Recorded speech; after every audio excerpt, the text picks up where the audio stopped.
Lipton Tea and Lipton Soup present Inner Sanctum Mysteries.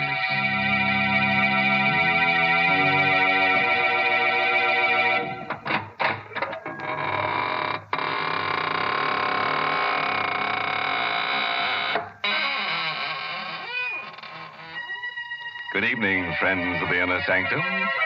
This is your host to welcome you in through the squeaking door. We're having a party tonight for two of my favorite corpses. I call them Romeo and Juliet.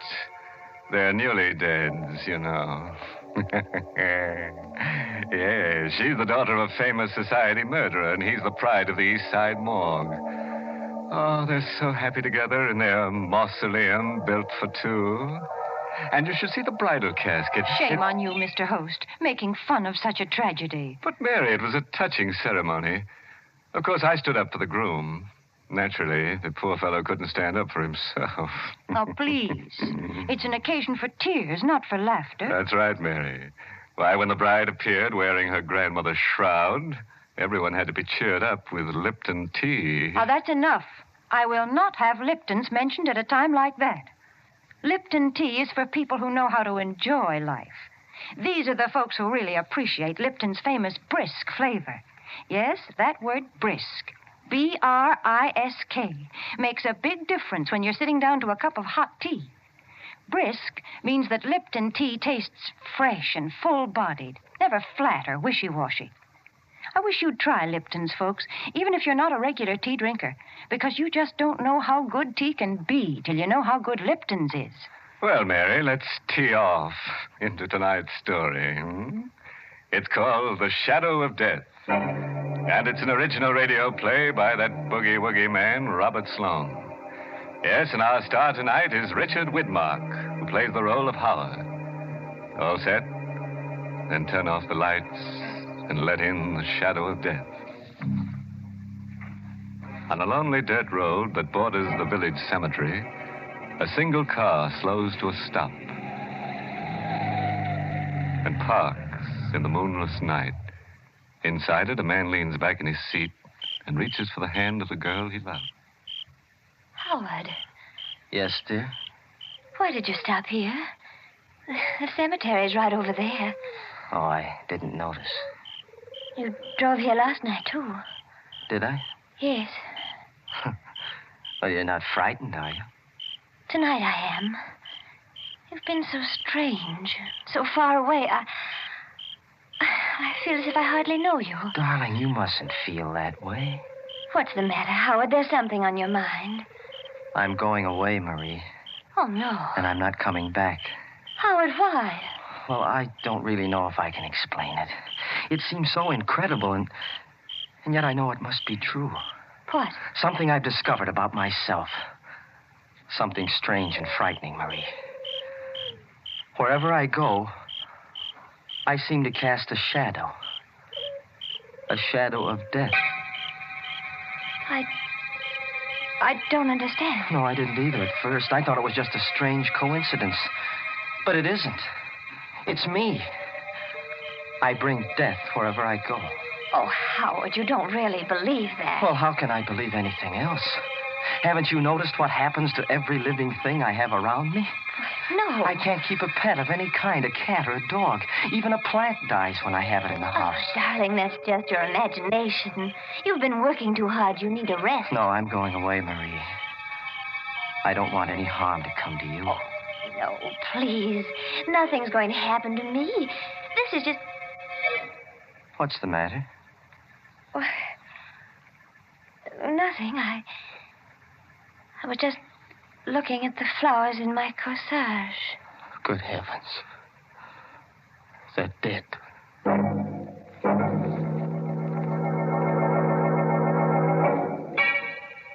You don't believe me either, do you, Doctor? Well, let's not put it on that basis, Howard. After all, I've been trained to look for the physical causes of death, not the supernatural. Then what do you think I should do? Frankly, I'd like you to spend a few weeks away from these surroundings. Go up to the sanitarium I told you about. They'll take good care of you up there. All right, Doctor. I'll make arrangements to go tomorrow. But I know it won't do any good. You'll be surprised, Howard. 2 or 3 weeks from now, you look back on this as a... Yes? That's strange. Those goldfish in my aquarium. They're all dead.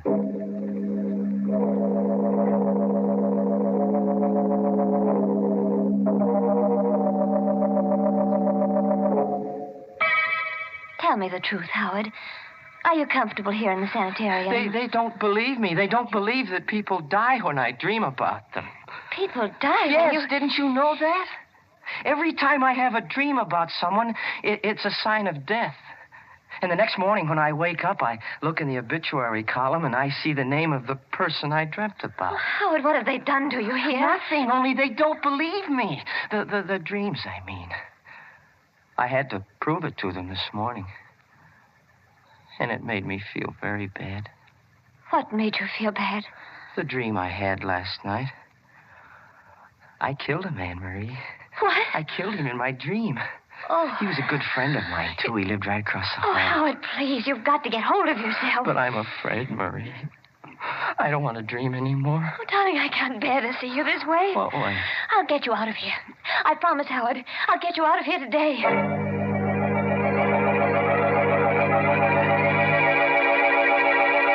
But, Marie, there isn't a chance of getting him out.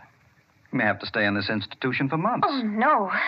Dr. Gerard, can't you see what's happening to him? He's losing his mind. Well, I know he's taken a turn for the worse. That's all the more reason for keeping him here. It might be dangerous to discharge him now. Then why don't you do something to help him? We're doing everything we can. It's not easy. He persists in thinking he has this strange power of death. Nobody is able to convince him he's wrong. What about the man across the hall? Howard said they were good friends. That's another thing. They were good friends. But unfortunately, that man died this morning.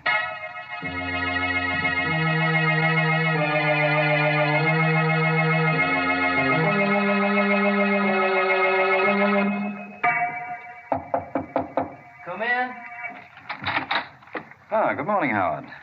How do you feel today? Oh, much better, Doctor. Much better. No bad spells last night? No curious moods? No, I feel fine. Almost well enough to go home. Let me look at your eyes. You will let me go home again, won't you, Doctor? Yes, Howard, of course, of course. You, haven't had any of those dreams lately, have you? No, not for a long time. Are you sure? Well, I did have one last night. You dreamt that someone was dead? Yes, I did, but I know it's not true. It can't be true. Whom did you dream about? Marie? No, Doctor. I dreamt about you. That's why I know I'm wrong. You're alive, Doctor. Don't you understand? You've proven it to me. Easy now, Howard. Tell me about your dream. Well, I dreamt I was going home, and all the people I'd killed in my dreams were alive again. Yes, go on. Well, somehow or other, I could see my house from this window, and everything was just as it was a long time ago. The flowers were growing, the dog was in the yard. The one that was run over? Yes, everything was well again, and I was well, too. That's why I wanted to go home. But you and Marie's mother didn't want me to. She was in the dream, Marie's mother? Yes, I don't know how she happened to be there, but she was. That's all right, Howard. Go on. Well, I started to leave, Doctor, but she held me back. She held my arms like this, and then you jumped up to ring the bell for help. But before you reached it, I was on top of you like this. Oh. I had my fingers around your throat, and I was squeezing it so hard, I could feel your windpipe bending back until you couldn't breathe anymore. Howard, let go. That's what you said last night, you fool. You wanted me to let go. I held on until your face turned as blue as it is now. It was almost black before I let you go. But first I made sure you were dead. And then I dropped the body. You see, Doctor, my dreams do come true.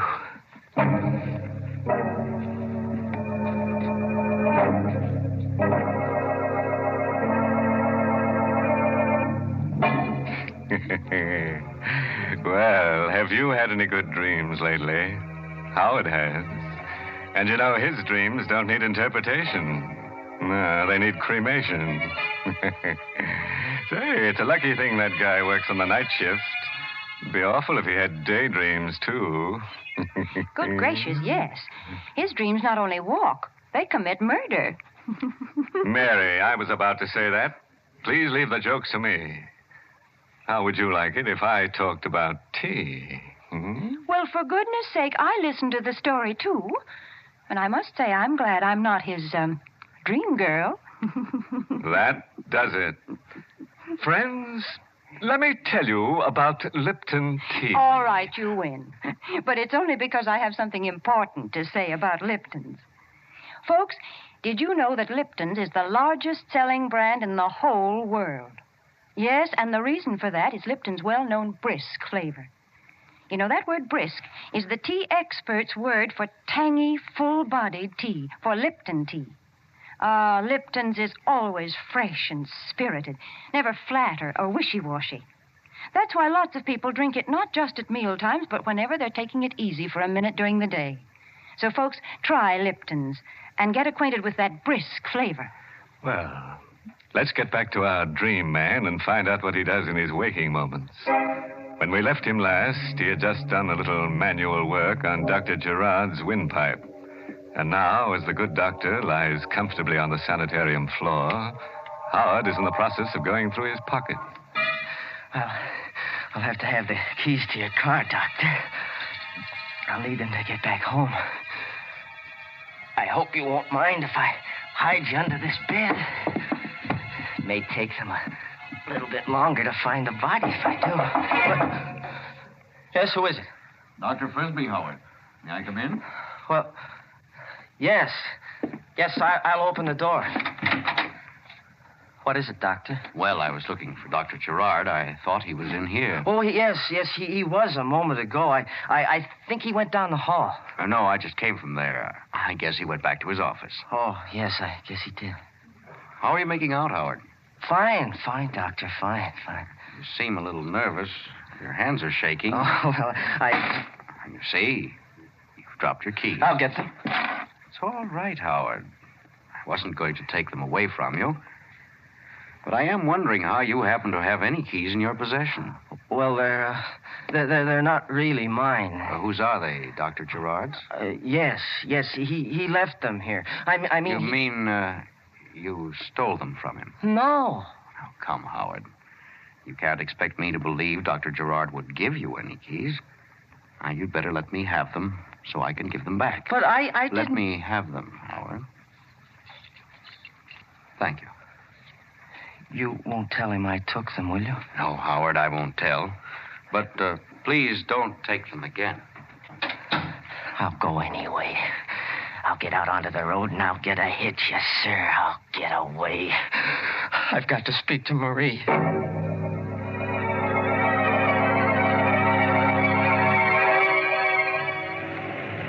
Going down, mister? Guess not. I guess I'm not. Oh, here comes another one. Hey, stop! Give me a ride, will you? Give me a ride, please, mister. Oh, he's stopping. Hey, wait for me, will you, mister? I'm coming. I'll be right there.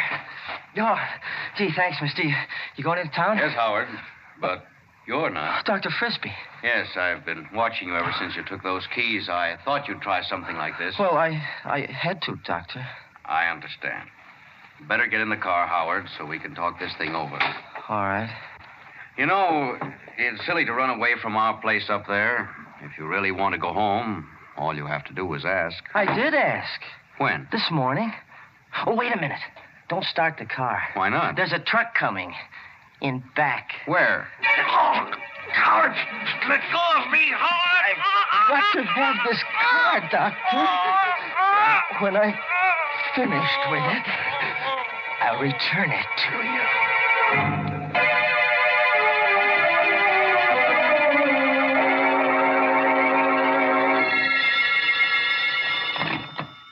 Hello? Hello, Mrs. Walker. Who's this? Howard.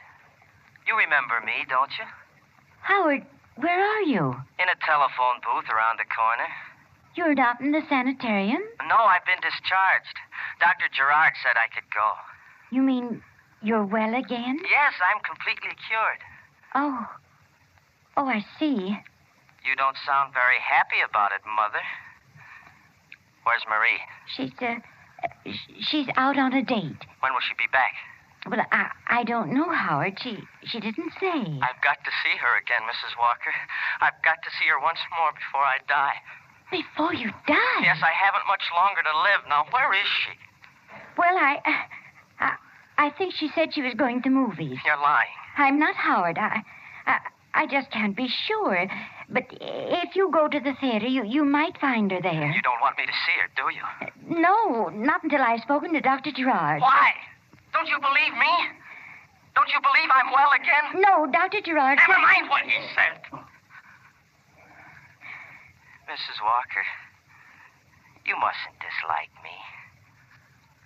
I'm very fond of you. You are, Howard? Yes. I've been thinking a lot about you lately, while I was in the sanitarium.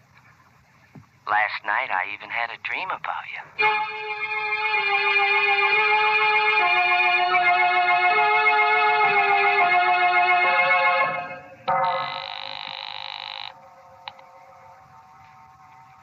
Keep ringing that number, operator. I've got to locate Dr. Gerard. Why the hurry, Mrs. Walker? Howard, how did you get in here? Through the back door. Put that phone down, please. But Put it down, I said. Yes. You lied to me about Marie being at the movies, Mrs. Walker. I didn't mean to, Howard. I told you I wasn't sure she was there. Where is she? This time I've got to know. Howard, how dare you? Take your hands off me. I'm not in a gentle mood, Mrs. Walker. I'm fighting against time. You've done something wrong, Howard. You've escaped from the sanitarium. No, I've done more than that, Mrs. Walker. I've killed a man. Howard. 2 men, 3 men. I can't remember how many it was, but there's going to be one more. Howard, you wouldn't kill me, would you? Wouldn't I?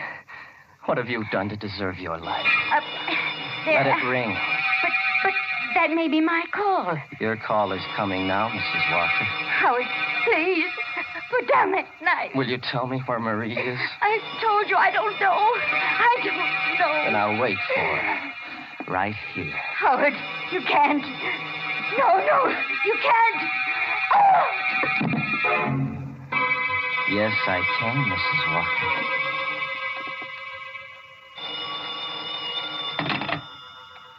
Hello?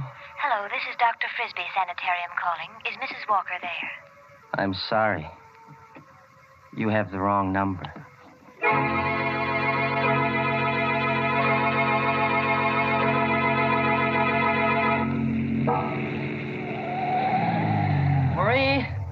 Marie, darling. What? Why, Howard. Howard, what are you doing here? I've been waiting for you to come home, darling. Aren't you glad to see me? Oh, yes, of course I am. It was such a surprise I couldn't catch my breath for a minute. Where's Mother? Upstairs. Why? Oh, I just wanted to know. You had no other reason? No. Howard, why are you staring at me? I'm not really staring. I'm just looking at you, darling. It's been such a long time since I've seen you. I'd almost forgotten what you were like. Well, let's go inside. No, if you don't mind, darling, I'd rather go for a ride.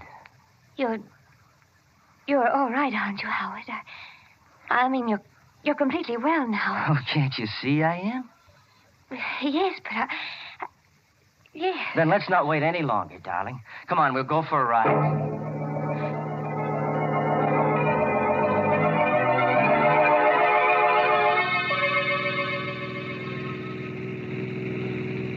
Getting late, Howard. Don't you think we ought to go back? No, not yet, Marie. You just keep driving. These few moments we have together, maybe I'll... Marie, why are you stopping here? We're low on gas, dear. I don't want to get stuck on the highway. Oh. Yes'm? What'll it be? You better fill her up. All right. And have you got a telephone here? Yes'm, right inside. Thank you. Wait a minute, Marie. What do you want with a telephone? Oh, I was going to call my mother. She'll be worried about me. Oh, no, she won't. She knows you're with me. Besides, she went out for a little while. Well, maybe she's back by now. It won't hurt to call, will it? No, I guess it won't. I'll be right back, Howard. Well, hurry, darling. I want to be with you as much as I can. Yes, I won't be a minute. Number, please. Operator, quick, get me the police. This is an emergency. Yes, ma'am, right away. Headquarters, Sergeant Dunn speaking. Sergeant, listen carefully. I won't have time to repeat it. The murderer of Dr. John Gerard is right here in a filling station on Route 6 at the Hadley intersection. What shall I do? I can't keep him here. Does he know you're onto him? No, he doesn't know I read the story in a newspaper just before I got home. He was waiting there for me, and I haven't been able to get to a phone since. Well, don't take any chances. He's a homicidal maniac. Don't even try to stall him if he wants to leave. No. Just stay where you are, and we'll be over there in 4 minutes. Oh, no, that's no good. He won't let me stay here. He'll take me with him. Marie. Oh, he's calling for me now. Marie. Just a moment, Howard. What can I do, Sergeant? What can I do? Give me the description of the car, quick. It's a dark blue sedan. License number 468J3. We've been going east on Route 6. Oh, I can't talk anymore. He's coming. Marie, for heaven's sake, what kept you so long? Oh, I had a hard time getting the number. There was something wrong with the lines. But you were talking to somebody. Yes, I was speaking to Mother. You were speaking to your mother? Yes. She told me not to stay out too late. You're lying, Marie. No, I'm not, Howard. I talked to her. You talked to the police. That's why you lied to No. me. You did. Your mother's dead. Howard. I know, because I killed her. No. Be quiet. Get back into the car. You're coming with me. No, Howard. Howard, you're hurting my arm. Get back in the car. Hey, you leave her alone. Keep out of this, you fool. Leave her alone. I told you to keep out of this. Howard, no. Hey, put down that wrench. Now put it down. Howard, how could you? Never mind. Get into the car.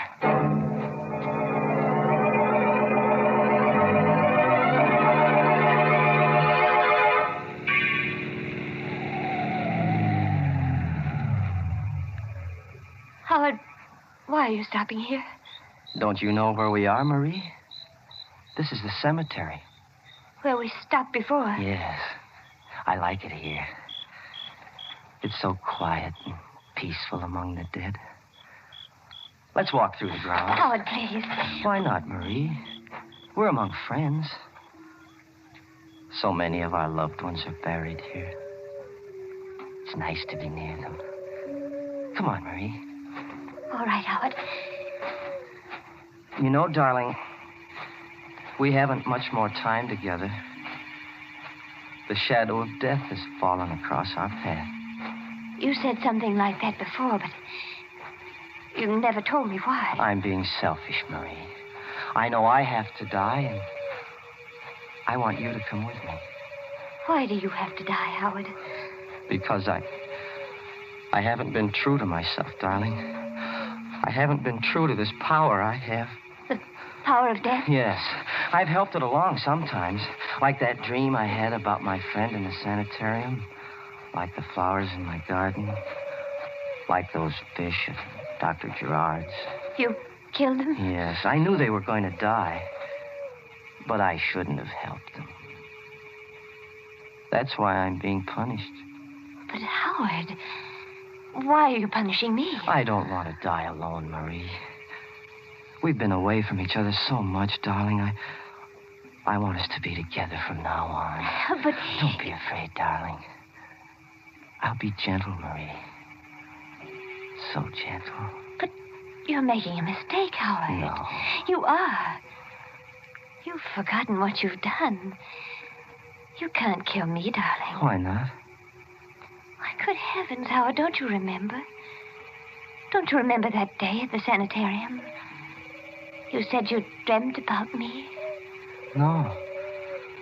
No, I couldn't have. Yes, you did.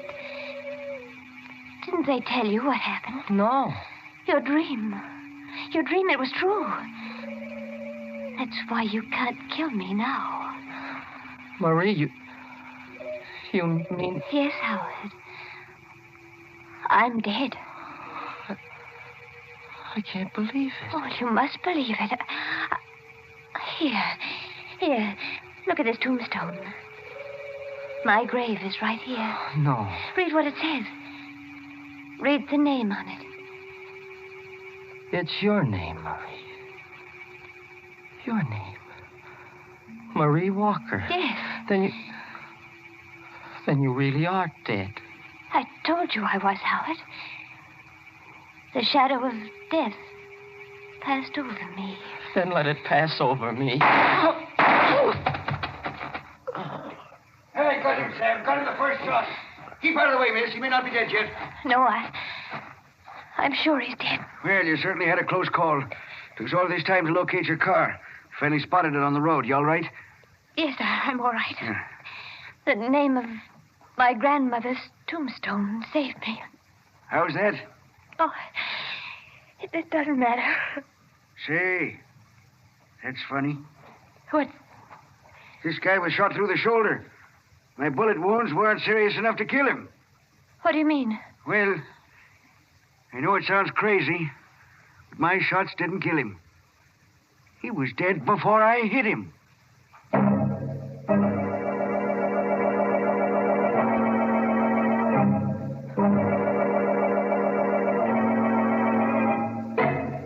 What a shame. Wasting 2 perfectly good bullets on a guy that was dead all the time. Well, at least they won't have to go far to bury him. Here's one villain who died practically in the middle of his own plot. Isn't it funny how many of our stories seem to take place in cemeteries? You know, Mary, I think you ought to open up a concession in the cemetery. And you know what you could sell. Hmm? Don't say it, don't you dare. You know very well that the place to buy Lipton tea is and always will be your neighborhood grocery store. And, folks, that reminds me. You'll find it wiser to buy Lipton's in the larger, more economical size packages. That way you not only save money, but you also make sure that you won't run short on a beverage that's really a household necessity. Brisk-flavored Lipton tea.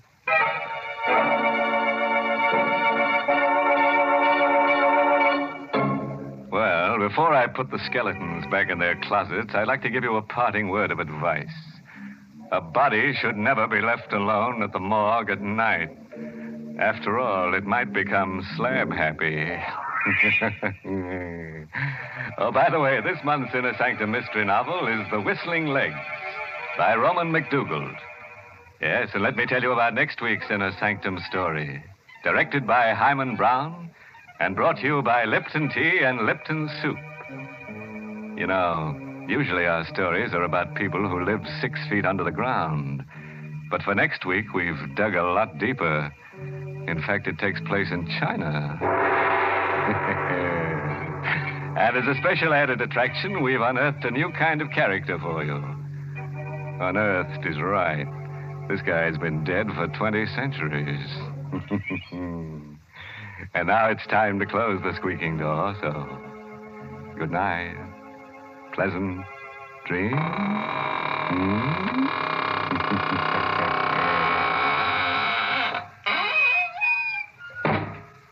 Ladies, if your child comes home from school for lunch, you want to give him a quick but appetizing meal. And that's why you should serve Lipton's noodle soup.